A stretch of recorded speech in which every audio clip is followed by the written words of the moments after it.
Bonjour et bienvenue dans Voix d'entrepreneurs du droit by FedLégal. Dans ce podcast, nous recevons des acteurs du monde du droit. Leur point commun ? Une vision entrepreneuriale de leur métier. Des parcours toujours inspirants et empreints de sincérité et d'optimisme. Bonne écoute ! Bonjour à tous et bienvenue dans ce nouvel épisode. Et aujourd'hui, je suis donc Audrey Deliris de FedLégal également et je reçois Clémence Depertuis, directrice juridique et RSE de JobTeaser. Clémence, comment vas-tu aujourd'hui ? Très bien, merci Audrey. Merci d'avoir accepté d'être mon invitée. Merci de m'avoir invitée, je suis très heureuse. Moi aussi très heureuse et tu es habituée des plateaux et radios, on en a parlé juste avant, donc je suis ravie que tu puisses encore une fois partager ton retour d'expérience à nos auditeurs. Est-ce que tu pourrais dans un premier temps te présenter, nous dire qui tu es, d'où tu viens ? Oui, bien sûr. Alors, je suis directrice juridique et RSE de JobTeaser, comme tu viens juste de le dire. Je suis une ancienne avocate puisque j'ai exercé pendant 8 ans dans un cabinet en contentieux, un cabinet qui s'appelle Jones Day. Et il y a maintenant 5 ans, j'ai décidé de rejoindre l'entreprise JobTeaser pour créer la direction juridique. Et un peu plus récemment, j'ai pris également les fonctions de directrice RSE. Super. Est-ce que tu peux m'expliquer et nous expliquer comment tu t'es retrouvée à faire du droit déjà ? Oui, alors effectivement, je ne savais pas du tout ce que je voulais faire après mon bac, donc c'était pas forcément quelque chose d'évident pour moi. J'ai commencé par faire une prépa HEC, donc rien à voir. Je suis entrée en école de commerce, Grenoble École de Management, dans le programme Grande École assez classique. Et dès la première année, j'ai commencé à me poser la question, mais où est-ce que ça va me mener finalement tout ça ? Et on a eu un premier cours de droit dans le cadre de l'école de commerce qui m'a beaucoup plu. Et c'est comme ça que j'ai eu le déclic. Je me suis dit, ah mais le droit, c'est hyper intéressant, j'aimerais bien aller plus loin. Et c'est comme ça que j'ai décidé de m'inscrire à la fac de droit en même temps que l'école de commerce. Donc c'est vrai que là, j'ai fait quelque chose d'un peu atypique. Aujourd'hui, il y a énormément de doubles cursus qui existent, qui sont vraiment organisés entre les facs de droit et les écoles de commerce. À l'époque, ça n'existait pas encore. Donc j'ai pris les devants finalement et je me suis renseignée sur les cursus de droit par correspondance. Et donc j'ai fait mes 4 premières années de droit par correspondance avec le CNED, avec un parcours qui s'appelle le CAVEJ, qui je pense existe encore, qui permet de suivre vraiment tout le cursus de droit par correspondance. Et donc j'ai fait les 4 premières années comme ça, en même temps que l'école de commerce. D'accord, donc tu as l'école de commerce, tout ce que tu devais rendre en école de commerce, et puis le soir et la nuit et les week-ends, tu travaillais pour voilà, les études de droit. Exactement. Mais bon, ça m'a jamais vraiment pesé parce que c'était vraiment une passion. Enfin, j'ai adoré un déclic pour une passion. Voilà, j'ai adoré le droit et c'était quelque chose qui me plaisait vraiment. Donc c'était du travail, mais comme ça me plaisait, c'était assez naturel. Et une fois que j'ai été diplômée de mon école de commerce, et donc j'avais mon master 1 de droit. Là, j'ai pu faire mon master 2 en présentiel. Donc j'ai fait ça à Assas, master 2 qui s'appelle droit des affaires et fiscalité, que j'ai pu faire vraiment en présentiel et j'ai pu goûter la vraie fac de droit en présentiel, ce qui m'a beaucoup plu. Donc c'était mieux en vrai quand même. Oui, c'était mieux en vrai. Même si l'école de commerce c'était très bien aussi, donc je suis ravie d'avoir pu vraiment faire les 2 cursus. D'accord.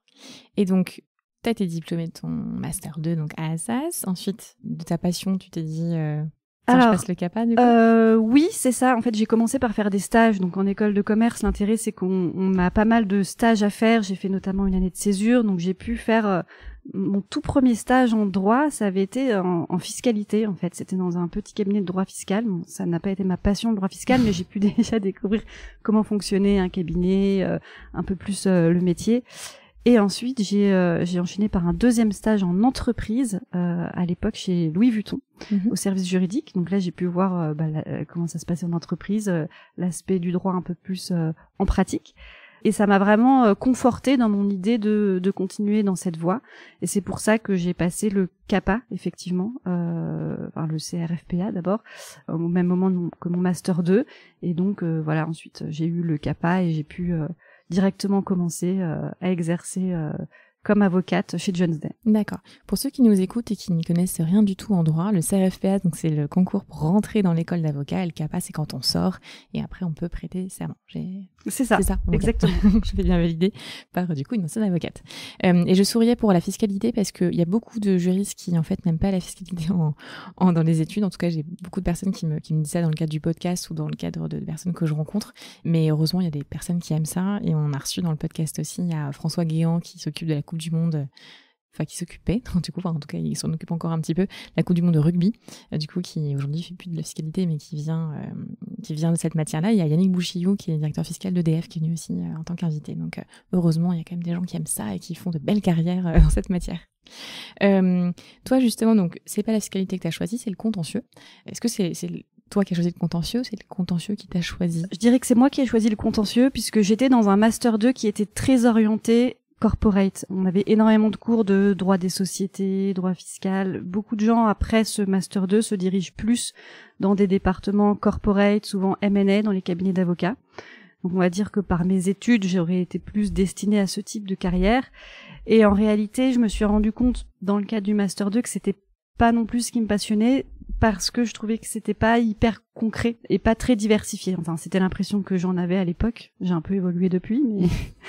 Voilà, et donc c'est pour ça que à la base j'ai décidé de m'orienter vers le contentieux qui me semblait être plus varié, puisqu'on peut faire du contentieux dans tout secteur d'activité, il y a énormément de matière dans le contentieux. Donc c'est pour ça que j'ai choisi mon premier stage en contentieux, et ça m'a conforté dans le fait de faire du contentieux. Et donc c'est ça qui te plaisait, c'est le côté beaucoup plus concret justement.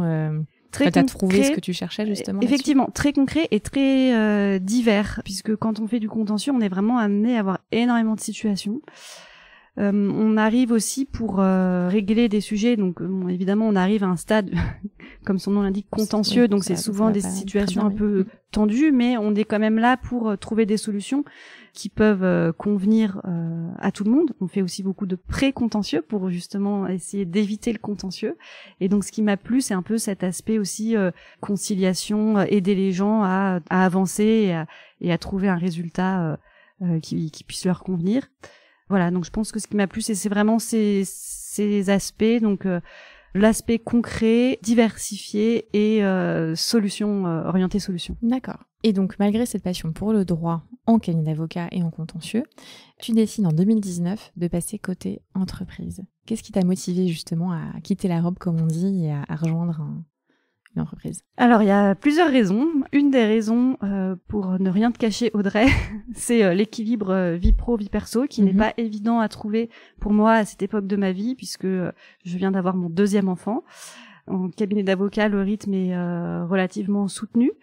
Et je me rends compte qu'en entreprise, alors, je ne dis pas qu'on travaille pas en entreprise, attention, au contraire, mais on arrive souvent plus facilement à trouver un équilibre de vie pro, vie perso, parce que l'activité est souvent, je dis souvent, il faut prendre ça avec des pincettes parce que ça dépend de plein d'autres choses, mais souvent plus prévisible qu'en cabinet d'avocat.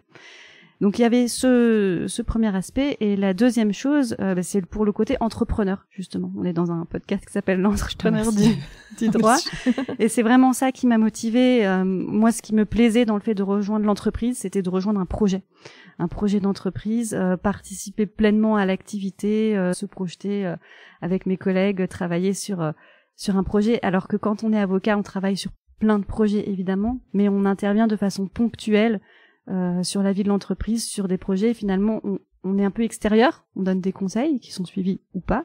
On ne décide pas à la place du client, on est là comme conseil externe. Et il y a un côté un peu frustrant parfois.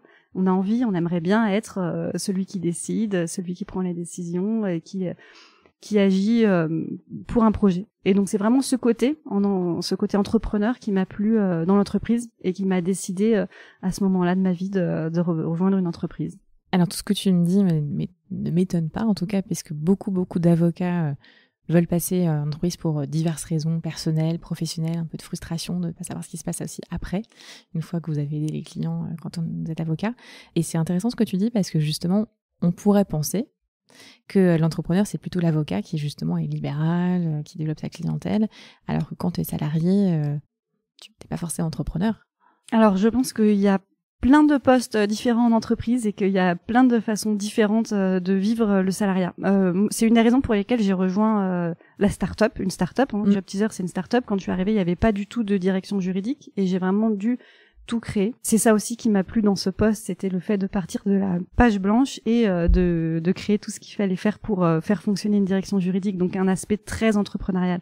Je pense que si on rejoint une entreprise beaucoup plus grande avec une direction juridique beaucoup plus structurée sur un poste finalement beaucoup mieux défini que le mien, peut-être qu'on aura moins ce côté entrepreneur. Pareil sur les cabinets d'avocats, en fonction de dans quel cabinet on exerce, de quelle façon. Moi, j'étais dans un cabinet d'avocats qui est un gros cabinet d'avocats, qui est un cabinet américain avec une centaine d'avocats à Paris, je pense, entre 100 et 150, où finalement, on rejoint des grosses équipes et on est un peu, même si on est bien sûr collaborateur libéral et qu'on peut avoir une clientèle personnelle à côté et avoir un côté entrepreneur, hein, on a des règles qui sont dictées pour le cabinet dont je parle en partie par les États-Unis, par exemple. Voilà, on rejoint une structure qui est quand même très organisée, avec moins de marge de manœuvre, je pense, qu'un plus petit cabinet où on va se retrouver à 2 ou 3. Et là, j'imagine, je l'ai pas vécu, mais j'imagine que les collaborateurs, même déjà juniors, doivent aider à développer la clientèle du cabinet. Et il doit y avoir un côté beaucoup plus entrepreneurial,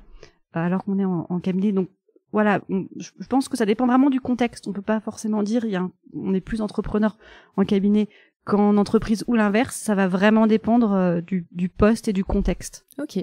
Et justement, le contexte est vraiment très intéressant, ce que tu évoquais, puisque tu as lui créer un poste. Donc, comme tu le disais, tu viens d'une structure très structurée, comme on l'indique du coup, grande structure, Jones Day, américain, start-up française avec rien en juridique. Toi, tu arrives avec ta vision du contentieux et tu dois tout créer, tu connais pas comment ça fonctionne en entreprise quand on est juriste.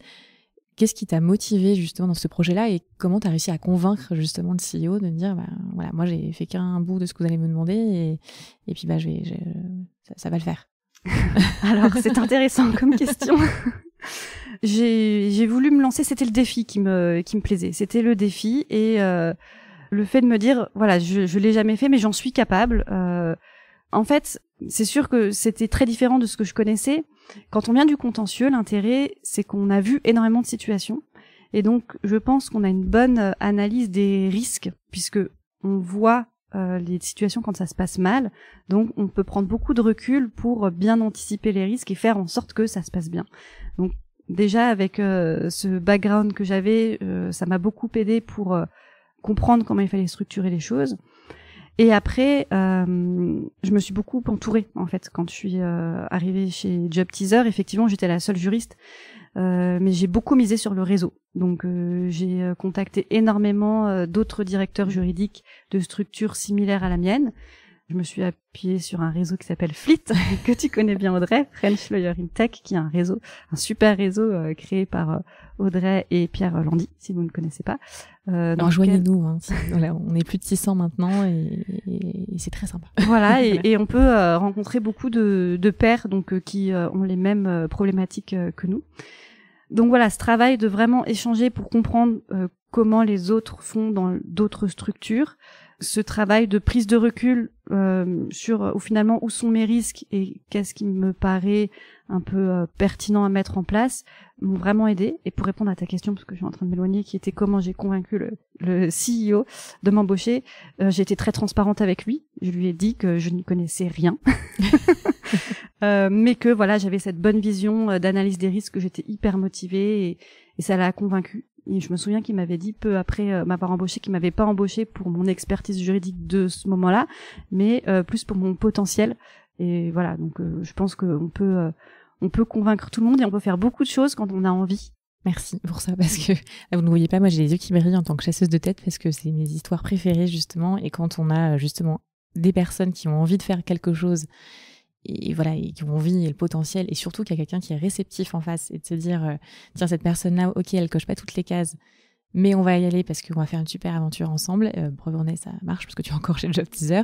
Moi là, je le vis en tant que chasseuse de tête, en tant qu'intermédiaire, quand t'as des personnes comme ça qui te disent ok, bon écoutez Audrey, je vous fais confiance, voilà, je vais y arriver. On se rencontre et puis on y va. C'est vraiment des super histoires pour le coup. Alors, parfois, il y a des contextes qui nécessitent d'avoir quelqu'un d'ultra expert sur un sujet particulier, ce que l'entreprise nécessite d'avoir à un moment précis, quelqu'un de très précis, et que la partie soft skills, personnalité et potentiel sont intéressants, mais parfois sont un peu en dessous de l'exigence très précise d'une technicité particulière, pardon. Mais là, en tout cas, ce que tu racontes est formidable, en tout cas, dans le monde du recrutement, où c'est un métier très humain. Donc, quand il y a des rencontres comme ça, c'est absolument formidable. Justement, ce que tu dis aussi, le fait d'être transparent sur le fait de pas savoir faire quelque chose. Moi, j'ai un retour d'expérience du coup d'une directrice juridique que j'ai passée il y a pas longtemps, pour le coup, et je fais le suivi d'intégration et son N+1 directeur du coup.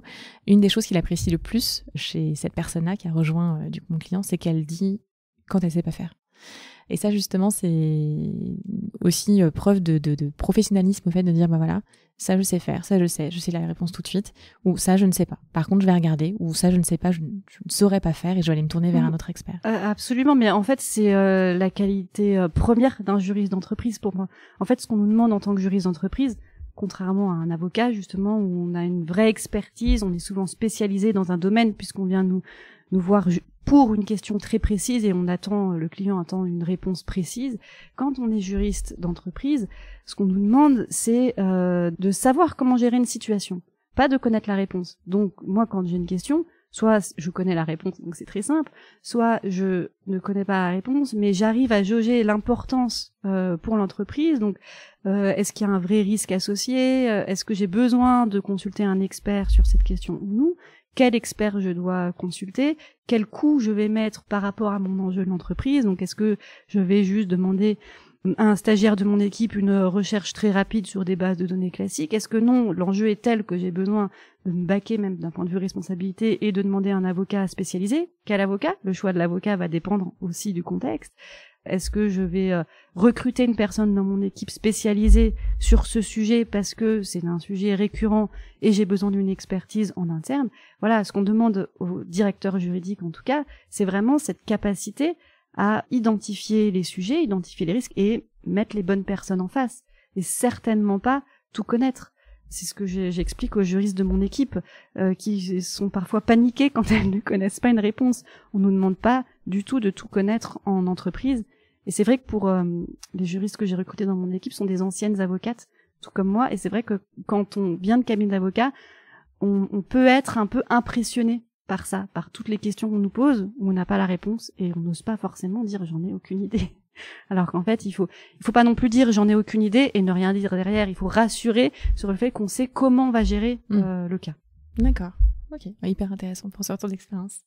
Et justement, donc, on disait, donc t'arrives chez JobTeaser, on te demande de faire autre chose que du contentieux. Aujourd'hui, c'est quoi ton quotidien? Quelles sont les matières? Alors, tu vas pas pouvoir tout nous citer parce que je pense que sinon, ça va prendre 1h30, voire beaucoup plus. Et ça va être un catalogue de sujets que tu as abordé. Comme tu dis, c'est très large. Mais quelles sont, on va dire, les grosses tendances pour le coup avec ton équipe des sujets que tu fais? Oui, alors effectivement, c'est très varié. Je dirais qu'il faut distinguer un peu l'opérationnel de tous les jours des grands projets qu'on fait. Donc l'opérationnel de tous les jours, ça va être aider les équipes opérationnelles dans tous les sujets juridiques qu'ils vont avoir. Donc ça va être énormément de négociations de contrats, évidemment, tout type de contrats, les contrats de vente, les contrats de partenariat, les contrats fournisseurs avec les fournisseurs qu'on a.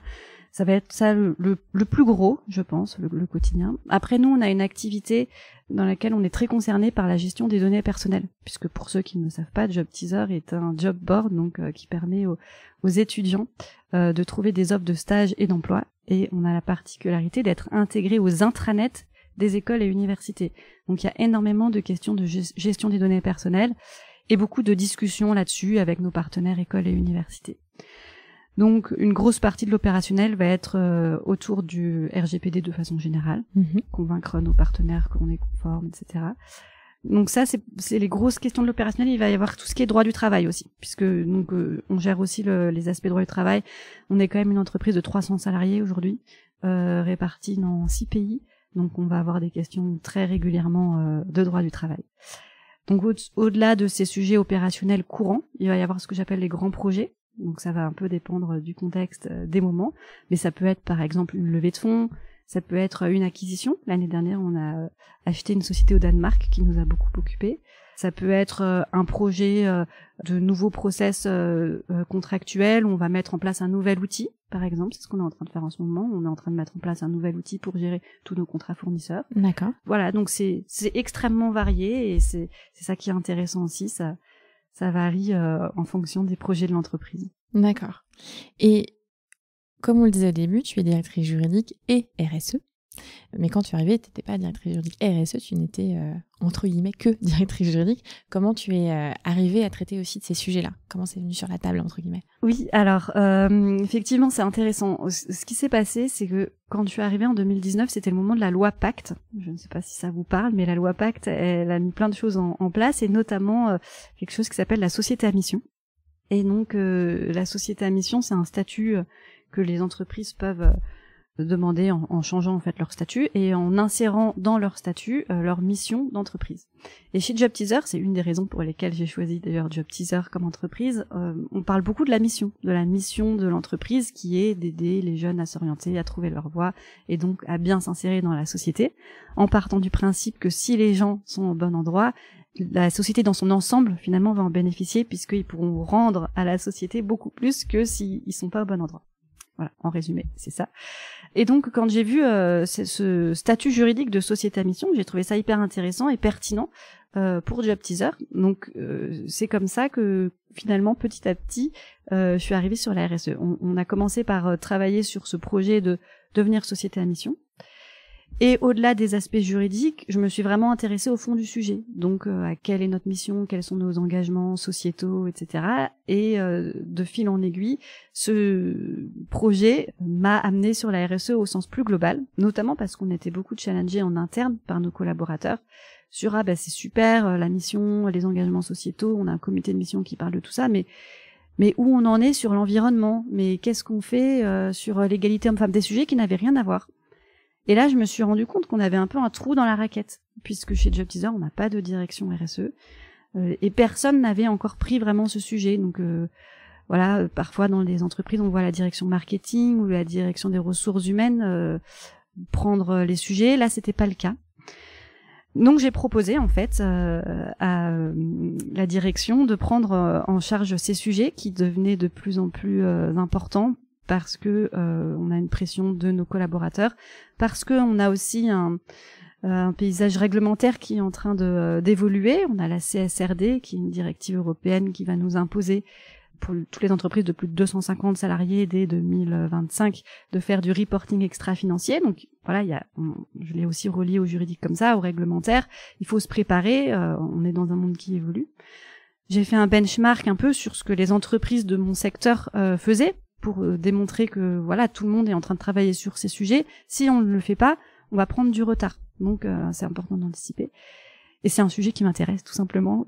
C'est une bonne raison de prendre le poste. Voilà. Okay. Et donc finalement, tout ça mis bout à bout, j'ai proposé à la direction il y a à peu près 2 ans de prendre en charge ce sujet dans mon scope, et maintenant je gère également la partie RSE. D'accord. Du coup, donc il y a toute la partie réglementation, donc ça fait sens parce que réglementation dit juridique et forcément le juriste, le directeur juridique est à même de traiter ce genre de sujet. Mais concrètement, j'imagine que tu fais pas que lire des réglementations toute la journée. Non. Je te rassure. Sur la partie RSE. Ça consiste en quoi du coup ton poste là orienté non pas DJ, directrice juridique, mais RSE justement? Alors il y a eu toute une phase de mise en place. On s'est fait accompagner par un cabinet de conseil qui s'appelle Utopie, spécialisé en RSE, pour mettre en place vraiment notre stratégie RSE. Donc toute cette phase de mise en place, ça consistait à regarder déjà où on en est, faire un peu un audit de nos pratiques, puisque c'est pas parce qu'on n'a pas de direction RSE qu'on ne fait rien qui puisse se rattacher à la RSE. Pour rassurer voilà ceux qui n'ont pas de directeur RSE, il y a quand même des choses à faire. Exactement. Souvent, il y a beaucoup de choses qui sont déjà faites, en fait, dans l'entreprise. Il y a plein d'initiatives, mais qui sont pas forcément coordonnées. Donc, il y a des initiatives qui peuvent être prises par la direction communication, par la DRH, par plein d'autres directions. Il y a de la RSE vraiment un peu partout, finalement. Et le rôle d'une direction RSE, c'est de coordonner tout ça. Donc ça va commencer par faire un audit de où on en est dans nos pratiques, qu'est-ce qu'on fait. Donc ça, on s'est fait aider par le cabinet de conseil Utopie. Et ensuite, il y a tout un travail sur où est-ce qu'on veut aller, quelle direction on veut prendre et comment on définit ça. C'est en interrogeant plein de gens, encore une fois. On interroge ce qu'on appelle des parties prenantes, donc souvent les collaborateurs, mais aussi les clients, les partenaires, les utilisateurs du service de l'entreprise. Enfin, ça peut être plein de gens, pour essayer de comprendre où est-ce que ça a du sens pour l'entreprise d'aller faire de la RSE. Ça veut pas dire qu'on va s'améliorer sur toutes les pratiques de la responsabilité sociétale et environnementale de l'entreprise.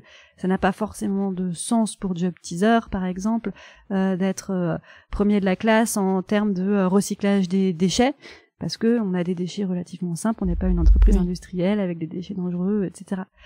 En revanche, sur des sujets comme la diversité, l'inclusion dans l'entreprise, la diversité dans le recrutement, ça a énormément de sens puisque c'est le cœur de notre business. Donc mettre en place une stratégie RSE, ça revient à faire tout ce travail d'analyse pour ensuite définir une roadmap tout simplement avec des objectifs qu'on veut atteindre, quels moyens on veut y mettre et quels objectifs on veut atteindre, à quelle échéance. Donc là, on a fait tout ce travail et une fois qu'on a fait tout ce travail, qui est quand même déjà très gros, on est le chef d'orchestre. Donc on va relancer les gens, s'assurer que les sujets sont pris, s'assurer que les moyens sont là pour pouvoir arriver à l'objectif. Et voilà, ensuite c'est un travail de suivi et de communication autour de ça. D'accord. Et alors c'est quoi les prochains projets RSE que tu aimerais réaliser et qui ne seraient pas confidentiels et que tu voudrais bien nous partager? Oui, bien sûr. Alors on en a pas mal. Là, on est sur un gros projet qui a bien avancé sur la parentalité, qui a été identifié comme un des sujets importants pour notre entreprise, notamment puisqu'on a une pyramide d'âge chez Job Teaser qui est relativement jeune et qui correspond beaucoup à un moment où les gens deviennent parents. Donc on était très challengés là-dessus et donc on est en train de travailler sur un ensemble de mesures qu'on va mettre en place en interne pour encourager la parentalité et permettre surtout aux collaborateurs de bien vivre leur parentalité chez Job Teaser. C'est un exemple, on en a beaucoup d'autres. Je vous donne un deuxième exemple totalement différent. On travaille sur l'accessibilité de notre plateforme, puisque notre mission, c'est d'aider, alors la façon dont c'est rédigé dans nos statuts, c'est d'aider chacun à bien s'orienter. Et donc, si on veut aider chacun, il faut qu'on s'assure que notre plateforme soit accessible à des personnes qui seraient, par exemple, malentendantes, malvoyantes, etc. Et donc, c'est un sujet qu'on n'avait pas vraiment encore pris, notamment parce que le réglementaire sur ce sujet ne s'appliquait pas à notre activité. Donc, on n'avait pas de contraintes là-dessus. Et finalement, c'est via la partie RSE qu'on s'est nous-mêmes mis des contraintes là-dessus. Et donc là, on a travaillé avec une task force dans laquelle il y a évidemment des développeurs, des personnes du produit, des personnes de la RSE, pour se mettre des objectifs en termes d'accessibilité, pour s'améliorer sur ces points-là. Donc plein de beaux projets passés et à venir, donc. Exactement. Et ben, là, c'est vrai que je pense que nos auditeurs, et même moi, du coup, je vois en effet ce côté entrepreneurial, même on peut parler d'intrapreneurial souvent d'entreprise, que tu as, où tu as des choses qui t'intéressent dans la vie et que tu arrives à gérer en interne du coup. Ouais, exactement. Et c'est ça qui est passionnant, dont je pense, parce que c'est plus facile dans les plus petites structures, mais pas forcément. J'imagine que ça dépend aussi beaucoup de la direction, de l'ambiance, de la culture d'entreprise. C'est vrai que chez Job Teaser, c'est une culture d'entreprise qui favorise beaucoup la prise d'initiative et l'entrepreneuriat. Donc c'est une bonne opportunité pour pouvoir faire des choses finalement, mais je pense que ça s'applique dans beaucoup de contextes. On a tous la responsabilité de créer notre poste en fait. On est embauché avec évidemment une fiche de poste, mais si je pense que ça dépend aussi des personnalités, mais en tout cas pour moi, si je me contentais de faire ce qu'il y avait écrit sur ma fiche de poste, je risquerais de m'ennuyer un petit peu. Et donc il ne faut pas hésiter quand on en a l'envie de pousser un petit peu les limites et d'aller chercher d'autres choses pour enrichir chaque jour son poste. Je ne peux être que d'accord. Du coup. Et justement, tu as déjà posé les limites, entre guillemets, même si je ne suis pas sûre qu'il y ait des limites pour être directeur juridique, donc il y a la RSE qui nous sera ajoutée. Est-ce que tu as d'autres envies de matière que tu aimerais te voir rajouter voilà, c'est un message à faire passer à ta direction, c'est maintenant. Alors aujourd'hui, je pense que je ne m'ennuie pas du tout. En fait, voilà, je ne m'ennuie pas du tout. J'ai pas une idée particulière. C'est plus des projets en fait qui arrivent, que je saisis. C'est beaucoup une question d'opportunité en fait. Voilà, quand il y a des opportunités et que j'arrive à trouver de l'intérêt, j'y vais. Mais voilà, je me dis pas, j'ai absolument envie demain de rajouter le droit fiscal pour rebondir sur ce qu'on disait tout à l'heure. Voilà. Ok. Et justement, quelles sont tes sources d'inspiration? Donc peut-être pas le droit fiscal du coup, mais même si on veut pas taper sur les fiscalistes qui nous écoutent, est-ce qu'il y a des choses qui t'inspirent, des personnes qui t'inspirent au quotidien? Alors oui, mes sources d'inspiration sont multiples, évidemment, et notamment les personnes. Il y a énormément de personnes qui m'inspirent, déjà dans mon cercle proche, hein, tout simplement des personnes de ma famille, mes sœurs, mes parents, ma grand-mère. Enfin voilà, parfois on n'a pas besoin d'aller chercher très loin pour trouver de l'inspiration. Sinon, je dirais, alors je fais également partie d'une association qui s'appelle Comet, qui est en fait une association de femmes leaders et qui permet de rejoindre un cercle de femmes leaders. Et donc je suis dans un cercle, on doit être une dizaine de femmes, et on se rencontre une fois par mois pour partager sur nos sujets du moment, des problématiques qu'on peut avoir dans nos entreprises respectives, que ce soit par exemple en termes de leadership, management ou autre. C'est vraiment très très varié, chacune met sur la table ces sujets. Et il y a beaucoup de personnes dans ces cercles qui m'inspirent, puisque c'est des femmes qui peuvent avoir plus ou moins les mêmes problématiques que moi, soit des choses que j'ai pu vivre, soit des choses que je n'ai pas encore vécues mais que je pourrais vivre un jour. Et c'est souvent des femmes assez ambitieuses qui font plein de choses dans leur vie. Donc voilà, je les remercie de m'accompagner, et je m'enrichis beaucoup de ces cercles-là. Elles sont très contentes, notamment les 3 cofondatrices du coup que tu les cites. On vous mettra le lien aussi sur le descriptif du podcast. Est-ce que tu as eu ou est-ce que tu as encore un mentor, ou une mentor d'ailleurs? Alors, j'ai pas un ou une mentor, j'en ai plusieurs en fait.